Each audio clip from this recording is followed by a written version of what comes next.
Você sabe que uma das missões da CNN é contribuir com o jornalismo independente para a construção de um país melhor, mais justo, com crescimento econômico e democracia forte. E nesse nosso caminho, nós encontramos um empresário que resolveu dialogar, questionar. Abílio Diniz acaba de entrevistar alguns dos nomes mais importantes dos três poderes da República no programa Caminhos. E ele está aqui no nosso estúdio para falar sobre essas conversas que foram ao ar nas 2 últimas semanas. É um prazer ter você com a gente, principalmente relembrando as pessoas que passaram por essas poltronas, por essas cadeiras, lembrando aqui os convidados que o Abílio recebeu. Rodrigo Pacheco, presidente do Senado. Nós temos também Gilmar Mendes, ministro do Supremo Tribunal Federal, decano. Tarcísio de Freitas, governador de São Paulo. Simone Tebet, ministra do Planejamento. Roberto Campos Neto, presidente do Banco Central. Arthur Lira, presidente da Câmara. Raquel Lira, governadora de Pernambuco. Temos também Romeu Zema, governador de Minas Gerais. Fernando Haddad, ministro da Fazenda. E Geraldo Alckmin, vice-presidente do Brasil. É impressionante o time que você conseguiu reunir. E aí eu te pergunto, Abílio, como é que foi isso para você, poder conversar com essas pessoas tão poderosas? Márcio, em primeiro lugar, eu queria agradecer a enorme audiência que nós tivemos no programa. Sou muito grato a todos. Quero agradecer também a CNN, que possibilitou de fazer esse programa, Caminhos, sabe? E agradecer aqueles que estiveram conosco, os nossos convidados.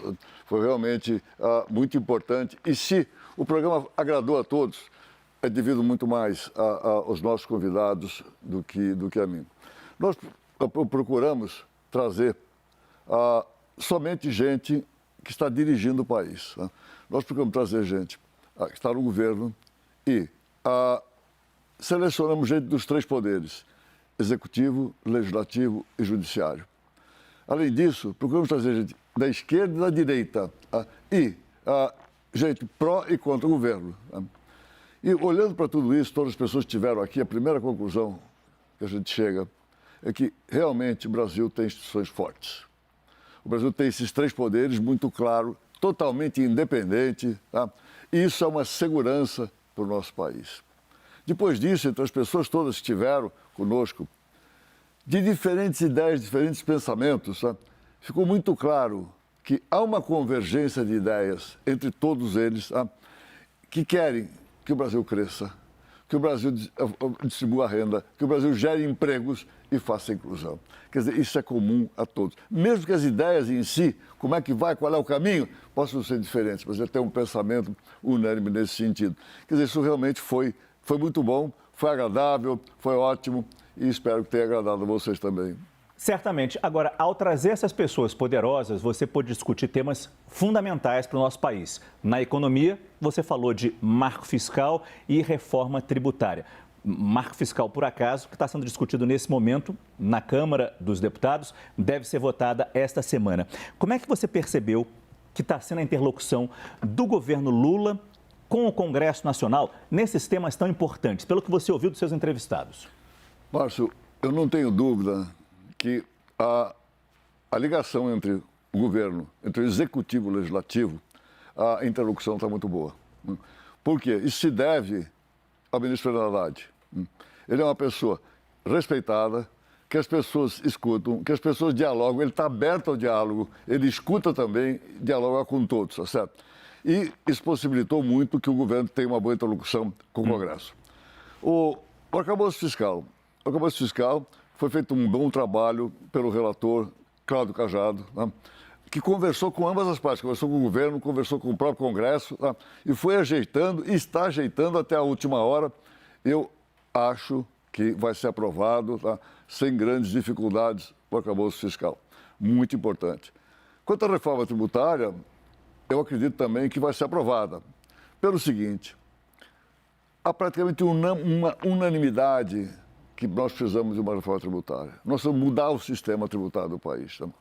E, desde o primeiro momento do governo Lula, o primeiro mandato, ele sempre preocupou de fazer uma reforma tributária. Não fez. De lá para cá, todos os presidentes também pensaram, tentaram e não fizeram. Ninguém fez. Acho que agora é o momento, é a hora dela sair. Claro que vamos ter discussões. Claro que tem discussões feitas com o setor público, claro que tem discussões feitas com o setor privado, claro que tem ajustes nisso. E o trabalho do API, que está no Ministério da Fazenda atualmente, Bernardo Api, foi muito bem feito. Foi realmente muito bem feito, porque ele procurou colocar todas as ideias. Discussões, é impossível você fazer uma coisa sem discussão. Vai haver realmente ajustes aqui e ali, e temos que ter a capacidade agora de fazer esses ajustes, para sair essa reforma tributária que todos querem que saia. E digo mais, quem sucateou a indústria no Brasil foi o nosso sistema tributário. Então, todas as dificuldades, e fez com que ela caísse muito a participação no PIB. Precisa sair agora essa reforma. Você falou do ministro da Fazenda, Fernando Haddad, que você entrevistou, e também entrevistou Roberto Campos Neto, presidente do Banco Central. E aí, fatalmente, a pergunta era a taxa de juros. Roberto Campos Neto disse uma coisa muito importante. Ele falou da elevada dívida pública do governo para justificar a taxa nos atuais 13,75%. Ao que o ministro da Fazenda, Fernando Haddad, falou, já fizemos muita coisa, já era para ter baixado. Você já viveu momentos muito piores da nossa economia. Hiperinflação, juros muito acima de 3,75%. Te pergunto qual é a sua avaliação deste momento da taxa Selic? Olha, antes de fazer a avaliação, vamos olhar um pouquinho para o que falou o ministro Haddad e o que falou o Roberto Campos. Primeiro, o fato do governo ser um tomador de dinheiro, um forte tomador de dinheiro, pressiona realmente a taxa de juros. É evidente que é um tomador muito forte do mercado, isso faz com que a demanda por crédito suba, pressiona a taxa de juros. Agora, é uma coisa muito clara, né? Tanto o ministro Haddad como o presidente do Banco Central, Roberto Campos, eles sabem que a inflação precisa ser contida. Precisa ser contida e ancorada. Não adianta pensar, a inflação está baixando, precisa ser contida e ancorada. Basta olhar para os nossos vizinhos na Argentina, tá? Inflação de 108, taxa de juros de 96, tá? A gente quer fugir disso de qualquer maneira. E eu acho que os dois estão empenhados em ter que fugir. A questão do governo ser um grande tomador, tudo bem, mas não é o único. Não é o único fato. O fator fundamental da taxa de juros alta é a inflação. E isso nós precisamos fugir. Inclusive, porque quem é que perde com uma inflação alta?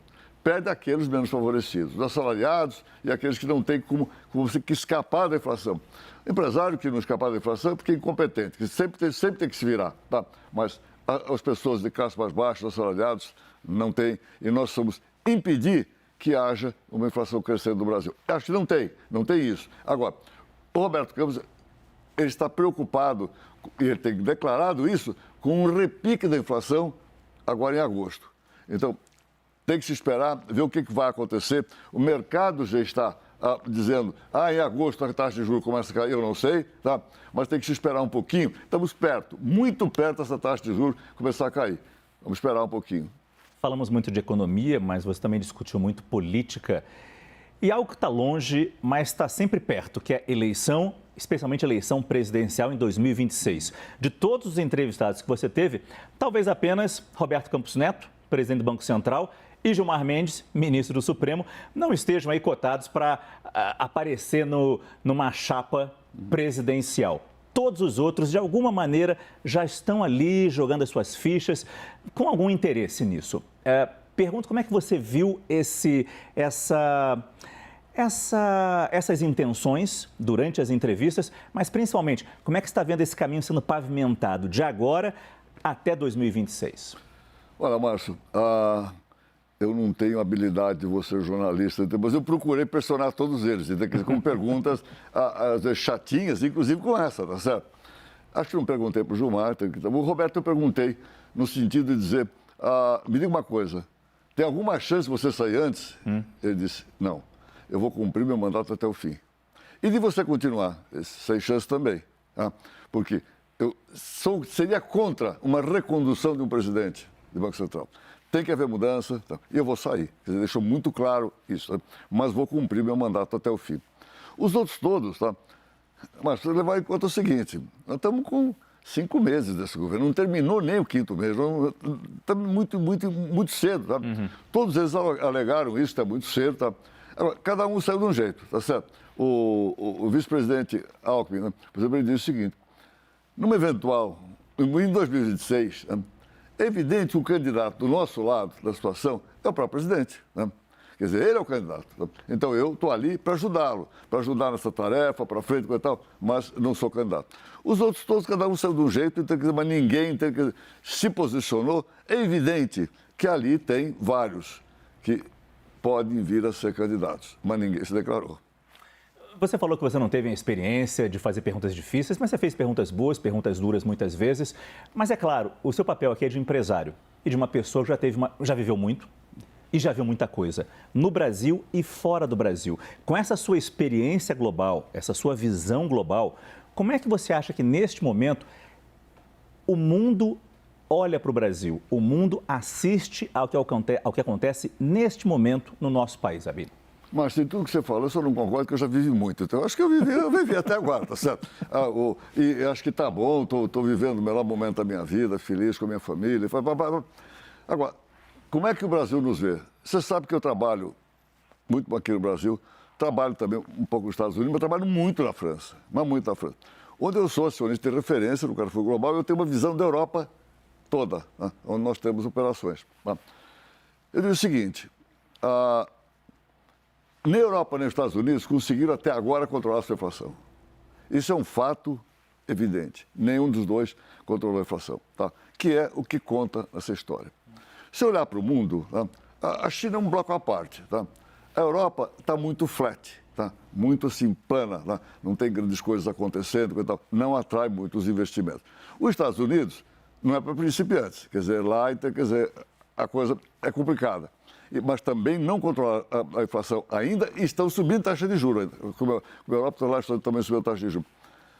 Na América Latina, ou na América do Sul, é evidente que nós somos o país que salta, como o país mais promissor, como o país, enfim, que pode oferecer mais oportunidades de investimento para aqueles que quiserem investir no Brasil. Isso não há dúvida nenhuma.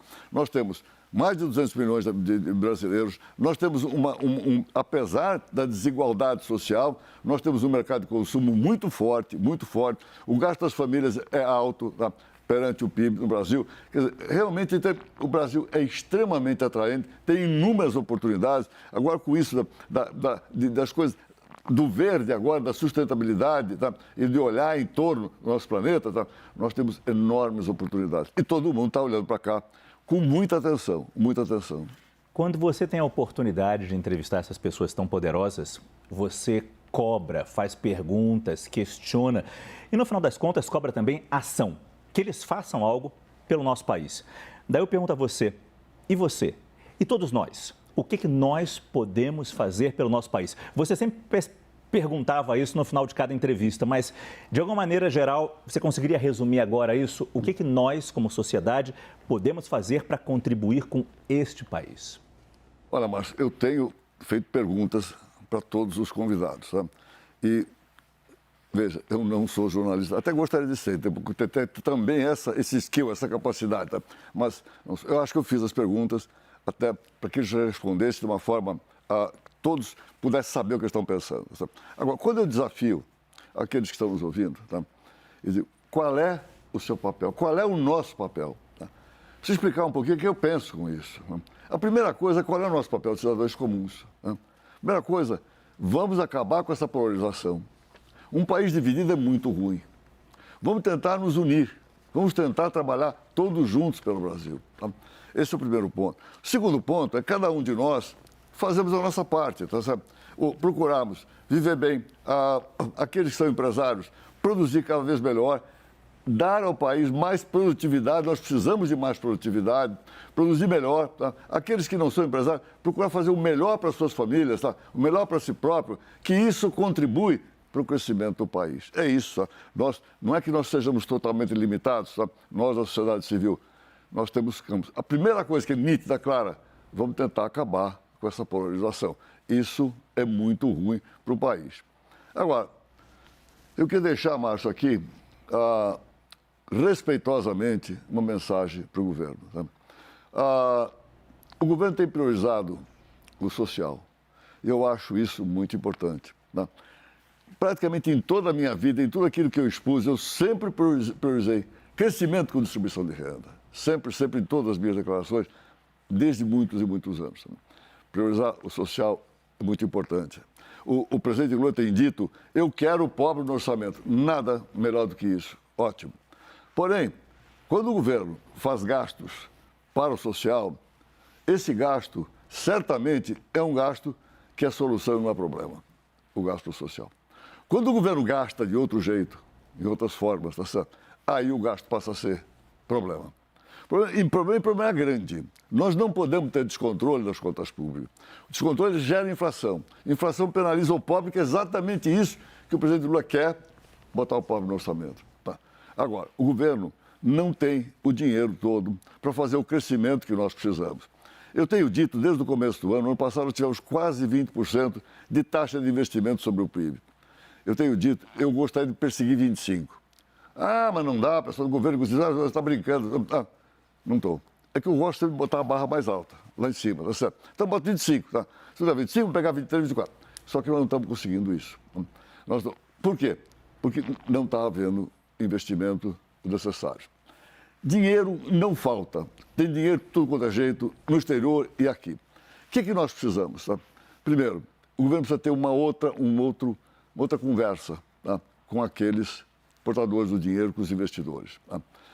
É preciso parar de demonizar o mercado, os investidores, o agro e trazer todos juntos para fazer o melhor para o Brasil. Todos juntos. O presidente Lula fez isso no seu primeiro mandato e veja o que aconteceu. Os investidores ficaram contentes, o governo ficou contentíssimo e o Brasil cresceu. Cresceu. Tá? Estava todo mundo junto desse jeito. Nós precisamos... Tá? Que, me desculpem, então, quer dizer, eu colocar assim de uma maneira tão enfática, nós vamos botar todos, colocar o capital fundamentalmente a serviço do nosso Brasil. O que os investidores precisam nesse momento? Simplesmente duas coisas muito simples. Segurança política e segurança jurídica. Dá isso a eles, tá? E nós vamos ter todo o dinheiro que nós precisamos à nossa disposição. Não adianta o PPP, parcerias público-privada, isso é para fazer as coisas locais, aonde o investidor não está querendo muito, faz uma parceria para trazê-los para lá. É importante, mas é setorial. Nós estamos crescendo no todo e precisamos de investimento. Então é isso que eu gostaria de ver, realmente, trazendo todo o capital para o Brasil, né? Para nos fazer crescer, que é aquilo que nós precisamos. Esse é Abílio Diniz, que nos apresentou nas últimas 2 semanas os caminhos para um país melhor. Todos os episódios do programa Caminhos estão disponíveis numa playlist no canal da CNN Brasil, lá no YouTube. É só clicar no QR Code que aparece na sua tela e você vai direto para a página do programa. Abílio, muito obrigado, foi um prazer tê-lo aqui no CNN Prime Time. Até a próxima. Obrigado, Márcio. Um abraço.